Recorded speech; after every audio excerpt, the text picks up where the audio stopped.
For many years, the FBI has sought and received valuable assistance from the American people. In our efforts against the criminal threat, countless Americans have answered our calls for help. Together, we've all worked to keep our country safe. Today, I ask your help in combating another threat, the threat to our national security posed by hostile intelligence services. As many of you know, communist countries want information about our defense capabilities and our scientific development and our technological breakthroughs. But they're seeking this information both openly and secretly, with a greater intensity and with a larger commitment of resources than at any time in our history. In this open, democratic society of ours, much is available to them simply for the asking. The cost of a subscription to a scientific magazine or the registration fee to a scientific conference is a small price for them to pay for advances we've taken years to develop.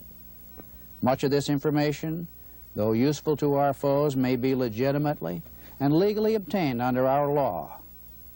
But our concern is the more sinister and clandestine activity of hostile intelligence officers. What these officers cannot buy over the counter, they'll steal, often using unsuspecting Americans who have access to technological, scientific, military, and economic information. These officers are often able to steal our secrets by persistently contacting and methodically recruiting our fellow citizens to work for them. For various reasons, some Americans willingly assist these hostile intelligence officers, while other citizens give away secrets without realizing it. Foreign counterintelligence is a top priority of the FBI. To monitor, to counter, and to block the clandestine activities of hostile intelligence services is at the heart of our mission. We're engaged in a quiet war of wits with some very formidable intelligence officers, such as the Soviet Union's KGB and its military counterpart, the GRU. To carry out intelligence tasks in the United States, hostile intelligence operatives hide behind legitimate professional cover roles. Diplomats, trade representatives, students, and journalists are some of the guises of these highly trained and sophisticated spies. Through these covers, they gain access to political, economic, demographic, strategic, and military information about our country. From sites in New York, Washington, San Francisco, Chicago, Houston, and other urban centers, hostile intelligence officers are working within our cities and against our country. We estimate that 1 out of every 3 diplomats from a communist country is, in reality, an intelligence officer. The ultimate goal of these intelligence officers is, as I will repeat again, to recruit Americans to work for them. These intelligence officers are not always easy to identify, but many of their tactics of recruitment are by now all too familiar to us in the FBI.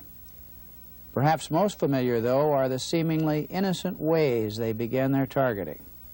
In deceptively idle conversations with Americans from all walks of life, hostile intelligence officers are carefully evaluating the strengths and weaknesses of their American contacts. They may then try to exploit weaknesses like taking advantage of a certain character flaw, or pressing a financial need or a psychological dependence of some kind. They also seek to establish close personal friendships with Americans, taking keen personal interest in their jobs and hobbies. Once a friendship is established, the intelligence officer may begin asking for what may seem like harmless favors, or holding out the promise of a lucrative business deal. Their techniques are very subtle, and seldom do we see outright blackmail used in the United States.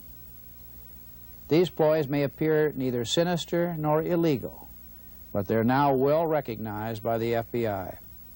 No matter how cunningly disguised, they are the first revealing steps taken by hostile intelligence officers down the path toward the recruitment of Americans. The training manuals of the KGB and other hostile intelligence services state very clearly that greed is the main motivating force of Americans. But they also seek out those who disagree with American policies, those with a dissatisfaction at work, or those with a fondness for the intriguing cloak and dagger world of espionage. The FBI has learned much about this world in the almost half-century of countering hostile intelligence activity. The one thing we have learned most, certainly over the years, is that we cannot successfully combat the menace threatening our country without your cooperation. For this reason, the FBI has a vital need to know about your contacts with representatives from communist countries. Letting us know about seemingly innocuous or confidential meetings can assist the FBI in evaluating the missions of these foreign representatives. With your help, we can determine which of these representatives are intelligence officers and monitor more closely their activities. The help of American citizens is important to all FBI undertakings, and certainly in the counterintelligence arena. We cannot succeed without your assistance. I urge you to report contacts with representatives from communist countries to your security officer, if you have one, and to your local FBI office. We can keep America the most advanced and free country in the world, and we can do it by working together.